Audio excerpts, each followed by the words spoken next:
Bonjour à toutes et à tous. Les Confidences littéraires ont la chance de venir aujourd'hui à la rencontre de l'écrivaine Alexandra de Broca à l'occasion de la sortie du livre Philippe de Broca, un monsieur de comédie, publié aux éditions Neva. Bonjour Alexandra de Broca. Bonjour Nathalie. Je me propose pendant cette petite heure que nous allons passer ensemble de parler du livre Philippe de Broca, un monsieur de comédie, et de Philippe de Broca. Puis nous parlerons de vous et je vous demanderai les œuvres littéraires et les auteurs qui ont marqué et jalonné votre parcours de lectrice, d'écrivaine et de femme. Vos coups de cœur littéraires plus récents, les livres qui vous ont bouleversé, interpellé pour des raisons diverses. La musique qui vous accompagne, les films réalisateurs qui vous ont récemment ou moins récemment touché. Puis quelques questions ayant trait à votre rapport à la littérature, à l'écriture. Et enfin, je vous demanderai d'abord de nous parler d'un objet auquel vous êtes particulièrement attaché, pourquoi, et de nous lire un extrait du livre sur Philippe que vous avez choisi pour nous. Alexandra Broca, vous êtes historienne, productrice, scénariste pour la télévision et écrivaine. Passionnée tout particulièrement par le XVIIIe siècle, vous en faites le terreau de vos principaux ouvrages. Votre premier roman, La princesse effacée, est publié en 2010. Monsieur mon amour paraît en 2014 et embrasse la vie de la princesse de Lamballe. Puis La sœur du roi paraît en 2017 aux éditions Albin Michel. Dans ce roman, vous faites revivre une passion méconnue entre Madame Élisabeth, la jeune sœur de Louis XVI, et François d'Assy, roturier brillant, botaniste du jardin du roi et adepte des Lumières. Passion qui bouscule l'image de la confidente du roi et nous plonge au cœur des derniers jours du règne de Louis XVI. Mais nous ne sommes pas là aujourd'hui pour parler de vos œuvres romanesques, mais du livre Philippe de Broca, un monsieur de comédie, écrit par Philippe Sichler et Laurent Beignailleur, j'espère que je n'ai pas... Voilà, publié aux éditions Neva, auquel vous avez contribué. Philippe de Broca est l'un des maîtres de la comédie populaire dans le cinéma français des années 60 à 80. Combien de titres de ses plus grands succès sont rentrés dans le panthéon cinématographique des Français, dont un certain nombre d'entre eux avec un certain Jean-Paul Belmondo. Pour ne citer que les plus connus, Cartouche, L'homme de Rio, Les tribulations d'un Chinois en Chine, Le diable par la queue, Le magnifique, L'incorrigible, Le cavaleur, Tendre poulet, Le bossu, L'Africain, et tant d'autres. Cet ouvrage, préfacé par Jean-Paul Belmondo et Cédric Clapiche, retrace la carrière de ce metteur en scène attachant, mélancolique, profond, malgré sa réputation d'auteur de comédie légère dans laquelle il a été trop facilement enfermé. Nous retrouvons dans ces quelques 340 pages une analyse poussée et fine de toute sa filmographie, de ses débuts avec Les Jeux de l'amour en 1960, jusqu'à son dernier film, Vipère au point en 2004.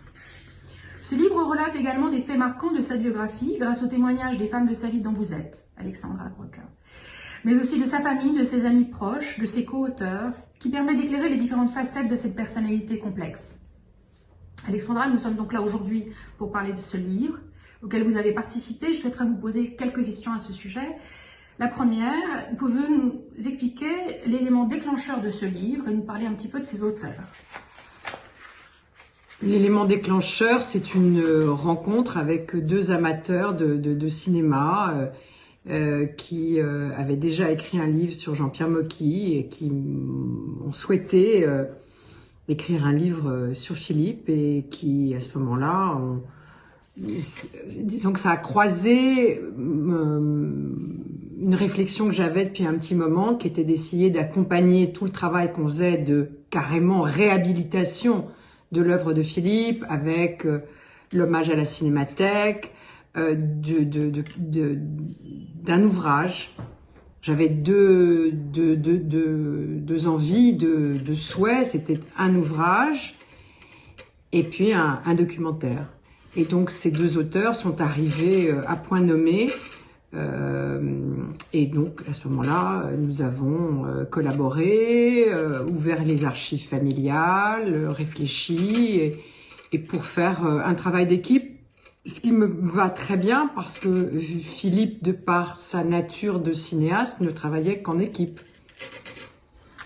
Est-ce que vous pourriez nous parler donc de Philippe de Broca et de sa personnalité complexe, sans bien évidemment aller au-delà de l'intime et ce que vous avez envie de nous dévoiler? C'est un personnage troublant, touchant, dont on a parlé, dont on a dit beaucoup de choses. Est-ce que vous voudriez échanger un petit peu avec nous? Moi, j'ai connu Philippe, je suis sa dernière épouse. J'ai connu donc Philippe à une période de sa vie où le succès était derrière lui. Et j'ai donc aimé l'homme, le marin, le passionné de jardin, de plein de choses. Puis finalement, au cours de nos 15 ans de vie commune, le cinéma est revenu à lui avec Le Bossu, puis finalement Vipère au point. Et puis il a pu beaucoup travailler en faisant des téléfilms qui lui permettaient d'être à nouveau heureux, parce que Philippe n'aimait qu'une seule chose, c'était d'être avec des équipes, des comédiens et de tourner. C'était son bonheur. Donc quand ça n'arrivait pas, bon, il se réfugiait dans sa maison de campagne, mais voilà, il y avait une petite, évidemment, une difficulté, une petite nostalgie. Je crois que si j'avais connu Philippe jeune, très jeune, on avait tout de même 26 ans d'écart, donc ça marque un peu. Je crois que si j'avais connu Philippe jeune, pendant par exemple les premiers films avec Jean-Pierre Cassel, je crois que Philippe était un homme à la fois très heureux dans son enfance, avec des parents délicieux. Toute sa vie, là, Philippe a aimé sa mère, sa sœur, enfin tout ça a été extrêmement harmonieux. Et puis une cassure atroce qui a été la guerre d'Algérie. Et où là, je pense qu'il n'était pas du tout préparé à être confronté à la brutalité humaine.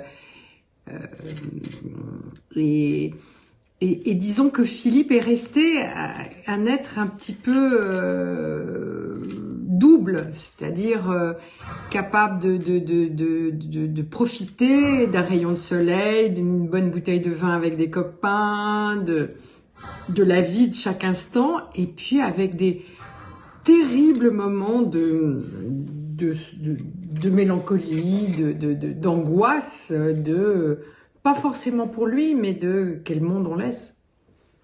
Alors, dans ce sujet sur le personnage double, il a deux acteurs avec lesquels il a vraiment particulièrement travaillé. Il y a Jean-Pierre Cassel, que vous avez cité, et il y a Jean-Paul Belmondo, qui est vraiment à son meilleur et qui est vraiment au plus haut dans les rôles qu'il a interprétés pour Philippe de Broca. Est-ce que vous voulez nous en parler?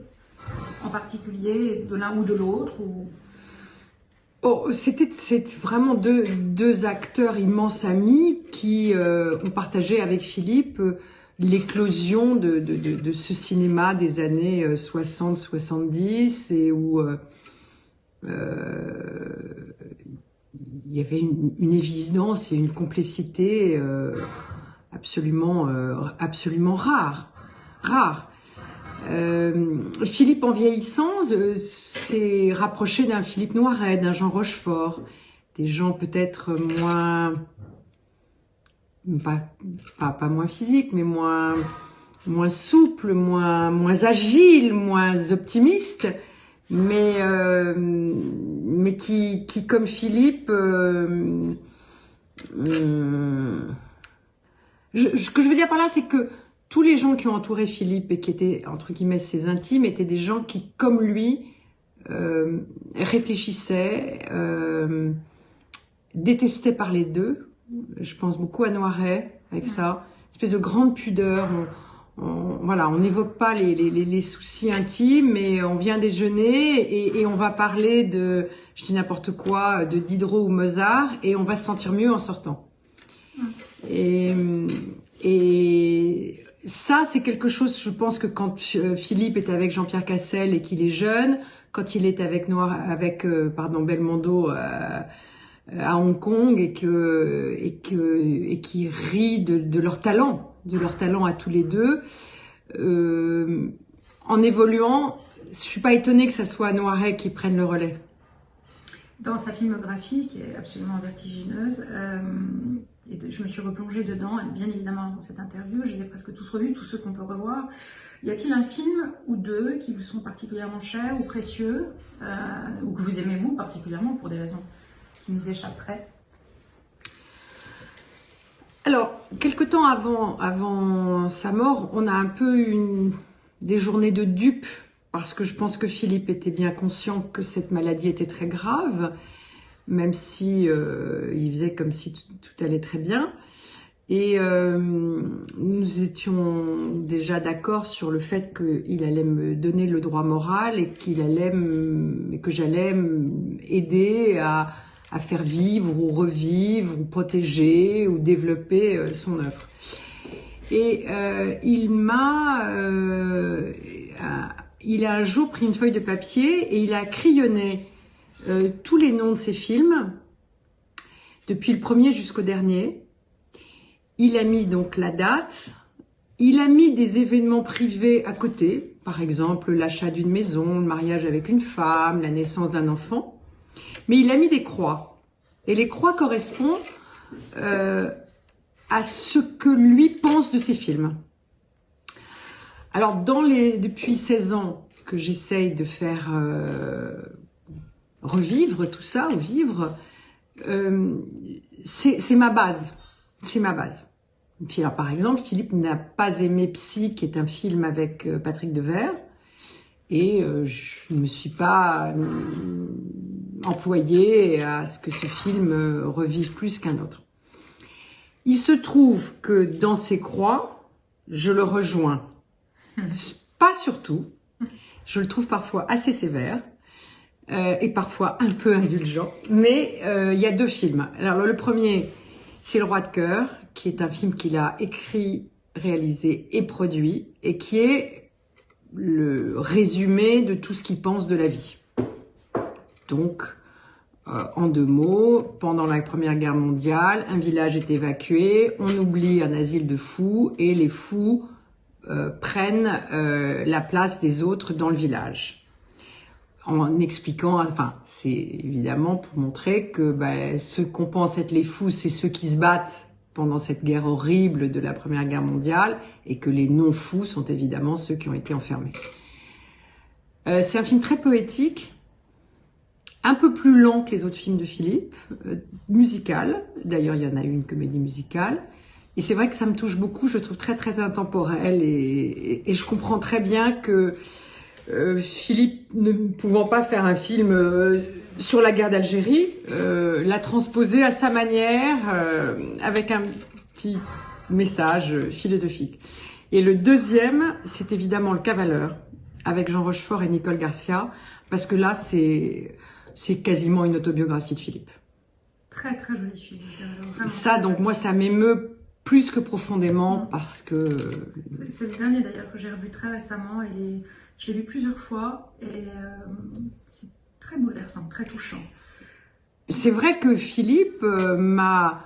Le mot n'est pas juste, mais m'a imposé, et je dois dire que je n'ai pas eu de souci avec ça. Toutes ces ex-femmes, sauf une, ont passé tous Noël ensemble, et à la fin de sa vie, dans les derniers mois à l'hôpital, on était tout ensemble. Comme s'il avait déjà écrit. Enfin, comme ce qu'il avait écrit et filmé se retournait après. C'est un film très bouleversant. C'est le très léger comme ça, c'est un film très bouleversant. En apparence très léger, mais c'est du pur Philippe Dubrocas. Ça, c'est Rochefort au plus haut, vraiment magnifique, vraiment qui lui. Ah oui.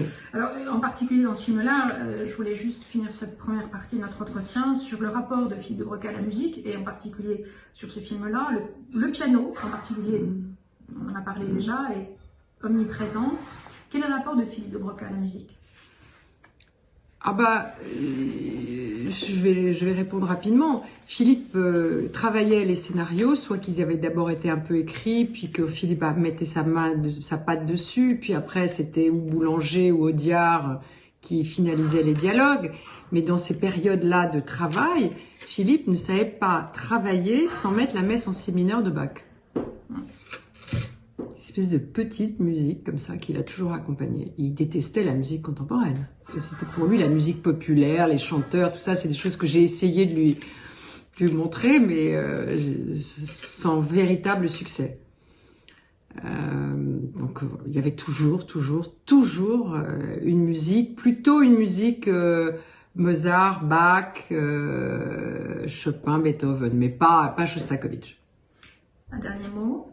On a parlé des films sur lesquels vous étiez en correspondance. Vous, un film de Philippe, un film.